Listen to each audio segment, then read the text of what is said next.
Welcome to our video journey where we explore the fascinating world of pronunciation, unraveling the mysteries behind each word and its usage. In this video, the word is acetaminophen. Acetaminophen. Acetaminophen.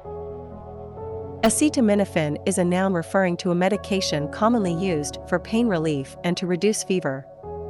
It is a widely available over-the-counter drug, known by various brand names, and is an alternative to other pain relief medications, such as ibuprofen or aspirin.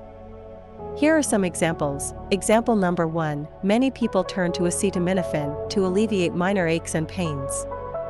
Why acetaminophen is used in example number 1. Acetaminophen is used to describe the medication people use to relieve common aches and pains. Example number 2, acetaminophen is often recommended for reducing fever in children with illnesses. Why acetaminophen is used in example number 2. Acetaminophen is suggested for fever reduction in children during illnesses. Stay tuned for more linguistic wonders and join us in unlocking the magic of language. Thanks for watching, and until next time, keep speaking, writing, and embracing the beauty of words.